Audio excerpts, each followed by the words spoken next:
말씀을 묵상할 때 우리가 얻게 되는 많은 유익이 있습니다. 그중 한 가지는 하나님의 말씀이 우리의 마음과 생각 속에 거하여 우리를 지혜롭게 합니다. 저는 자녀들과 말씀을 나눌 때 혹은 교육부의 그 교사로 섬기며 우리들의 그 교회에 있는 자녀들과 학생들과 대화를 나눌 때 지혜의 중요한 기능 중에 한 가지에 대해서 종종 언급할 때가 있습니다. 그것은 바로 우리의 시선을 넓혀주는 기능입니다.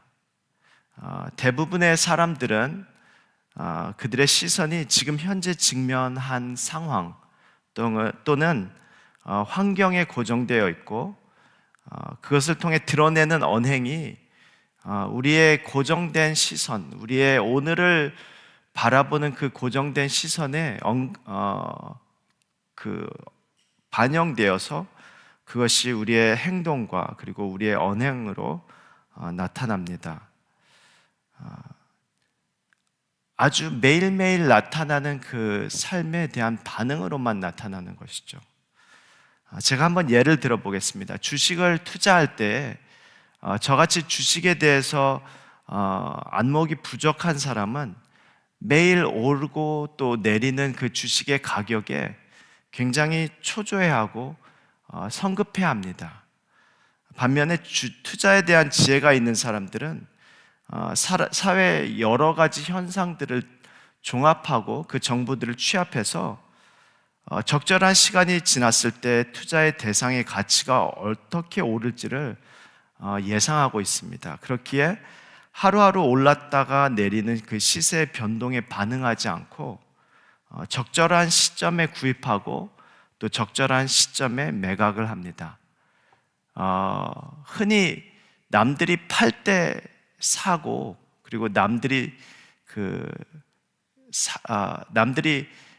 팔 때 사고 남들이 살 때 팔게 되는 그러한 지혜를 보여주는 것들을 볼 수 있습니다.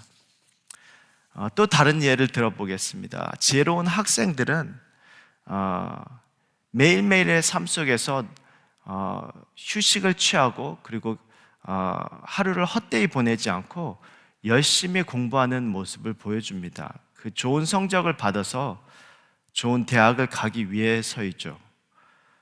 그런데 그것보다 더 지혜가 있는 학생들은 하나님께서 그들에게 허락하신 삶의 목적을 이미 깨달아서 좋은 대학을 가는 것 자체가 목표가 아니고 그것을 오히려 하나의 과정으로 삼습니다. 이렇듯 지혜는 그것을 소유한 사람들의 시선과 안목이 더 먼 앞날을 바라보게 하고 그것을 맞추어 오늘의 삶에서 그 말과 행동들이 어떻게 결정돼야 되는지 형성하게 됩니다. 오늘의 본문을 우리가 볼 때 우리는 바로 이 지혜의 기능을 상실했던 이스라엘의 모습을 발견할 수 있습니다. 그들은 과거에 있었던 지혜롭지 못한 죄악된 행동과 결정들을 통해서 얼마나 참혹한 하나님의 진노를 맞게 되었는지 본문을 통해서 드러나고 있습니다. 본문의 6절을 제가 새 번역으로 한번 읽어보도록 하겠습니다. 예전에는 저 소돔성이 사람이 손을 대지 않아도 순식간에 무너지더니 내 백성의 도성이 지은 죄가 소돔의 지은 죄보다 크구나.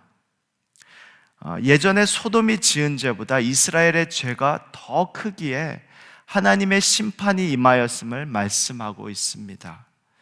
바벨론을 통해서 이스라엘이 겪어야 했던 고통과 참상은 예전의 이스라엘의 모습과 극명하게 대비되어서 본문 가운데 서술되고 있습니다.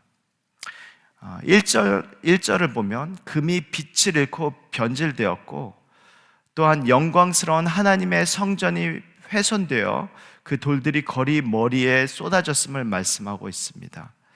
2절을 보게 될 때 보배로운 이스라엘의 백성들이 바벨론의 포로로 끌려가는 초라한 신분이 되었음을 말씀하고 있습니다. 5절과 7절을 보게 되면 부유한 신분의 사람들조차 거리에 앉고 굶주리며 구걸하는 모습이 나타나고 있습니다. 마지막으로 10절을 보면 자애로운 어머니들이 자식을 삶아 먹는 아주 끔찍한 현실이 나타나고 있습니다. 하나님의 말씀이 많은 선지자들을 통해 반복되어 임하였음에도 그것을 가볍게 여기고 일상의 다른 일들에 가려서 무시했던 이스라엘의 그 삶의 결과가 바로 오늘의 본문 가운데 나타나 있는 것입니다. 말씀 안에 지혜가 없었기 때문에 죄악된 일상에서 그 다가오게 되는 하나님의 진노의 날을 바라보지 못하였습니다. 지혜로운 안목으로 다가올 하나님의 계획을 바라보지 못한 이스라엘은 그들의 반복되는 일상 속에서 참된 가치를 발견하지 못함을 드러냈었는데요. 그들이 소중하게 여겼던 하나님의 그 백성으로서의 신분과 그리고 제사를 드리는 하나님의 성전에 대한 소중함은 정말 피상적이었고 중심된 마음 속에 하나님을 순종하고 주님의 모습을 그들의 마음 속에 두지 못하였음을 그들은 드러냈습니다. 그들이 즐겼던 음식들과 또 남에게 아름답게 보여지기 위해서 꾸몄던 외모들은 하나님의 그 진노의 심판 가운데 모두 참혹하게 훼손되었습니다. 이것은 바로 오늘 우리에게 보여주시는 말씀을 통해서 보여주시는 우리의 모습입니다. 우리에게 주시는 하나님의 말씀이 이스라엘과 같이 오늘 우리가 살아갈 때 그것을 가볍게 여기고 하나님의 말씀을 무시하고 있지는 않은지 주님 앞에 정직하게 우리를 돌아보는 시간이 되기를 원합니다. 말씀의 지혜가 우리의 오늘의 일상만을 바라보는 시야를 과연 넓혀주고 있습니까? 하나님 앞에서 우리가 오늘의 일상에 매몰되어 오늘 피곤하고 오늘 내가 다뤄야 될 모든 일상들을 정말 안타깝게 바라보지만 그러나 그것을 훨씬 뛰어넘어 하나님께서 우리를 향한 그분의 뜻과 그리고 그분 앞에 우리가 나아가야 될 모습들을 과연 우리는 잃어버리고 있지 않았는가요? 그 지혜가 오늘 나의 하루에서 추구해야 될 소중한 가치를 우리에게 주어주고 인도해 주시기를 원합니다. 우리 안에 피상적인 예배와 종교적 행위들로 만족하고 세상의 가치를 중요하게 여기는 이스라엘의 모습이 오늘 우리 속에 말씀을 통해서 발견되어짐을 통해 우리가 뉘우치고 하나님 앞에 나아가는 귀한 시간이 되기 원합니다. 로마서 8장 16절로 18절의 말씀을 제가 읽도록 하겠습니다. 성령이 친히 우리의 영과 더불어 우리가 하나님의 자녀인 것을 증언하시나니 자녀이면 또한 상속자 곧 하나님의 상속자요 그리스도와 함께한 상속자니 우리가 그와 함께 영광을 받기 위하여 고난도 함께 받아야 할 것이라. 생각하건대 현재의 고난은 장차 우리에게 나타날 영광과 비교할 수 없도다. 계속해서 30절입니다. 미리 정하신 그들을 또한 부르시고 부르신 그들을 의롭다 하시고 의롭다 하신 그들을 또한 영화롭게 하셨느니라. 성경은 우리가 하나님의 자녀이며 상속자라고 말씀하고 계십니다. 우리에게 허락된 약속은 부르신 하나님의 뜻 가운데 그리스도를 믿는 믿음으로 의롭게 하시고 그 영광을 함께 누리게 될 것입니다. 오늘의 에레미야 애가 4장에 나타난 우리에게 말씀하시는 지혜는 성도의 참된 가치인 십자가의 길을 삶 속에서 발견하고 그것을 오늘의 삶 속에 살아감을 통하여 하나님의 영광을 누리도록 우리를 인도하고 있습니다. 성령 하나님의 음성 가운데 귀 기울임을 통하여 우리의 삶이 참된 가치를 발견하며 그것으로 합당한 삶을 살아내는 우리가 되기를 바라고 소망합니다. 제가 말씀을 나누며 10절의 말씀을 생각할 때 저에게 지금 잠깐 드는 생각이 있어서 한 가지 더 나누기 원하는데요. 10절 제가 잠깐 읽어보도록 하겠습니다. 천년의 백성이 멸망할 때에 자비한 부녀가 손으로 자녀를 삶아 식물을 삼았도다. 에레미야 애가를 지난 며칠간 묵상하면서 저에게 들었던 생각이 있었습니다. 계속되는 하나님의 그 회개에 대한 촉구를 인해서 마음이 무겁기도 했지만, 그러나 그 가운데 저의 황폐함과 그리고 죄악됨을 인하여 주님 앞에 무릎 꿇고 나아갔을 때 그것을 통한 하나님께서 주시는 소망과 또 그것 가운데 누리는 자유함이 있었습니다. 죄악된 우리의 삶은 하나님의 진노를 인해서 고통을 누리고 또 어려움에 처하는 환경을 때로는 직면하게 됩니다. 10절의 모습, 제가 방금 읽었던 그 모습 가운데 정말 끔찍한 현실이 이스라엘에 임하였습니다.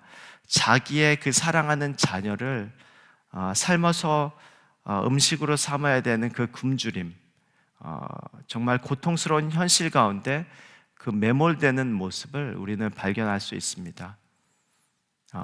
말씀을 전하는 이 시간 가운데 주님께서 저에게 주시는 나누시기를 원하시는 메시지가 있는데요. 그것은 우리의 고통스럽고 힘겨움 가운데서도 주님께서는 하나님께 나아가는 그분의 백성의 고통을 외면하지 않으신다는 것입니다. 어제 목사님께서 말씀 가운데 시편 40장 1절과 2절을 읽으셨는데요. 제가 잠깐 찾아보도록 하겠습니다. 내가 여호와를 기다리고 기다렸더니 귀를 기울이사 나의 부르짖음을 들으셨도다.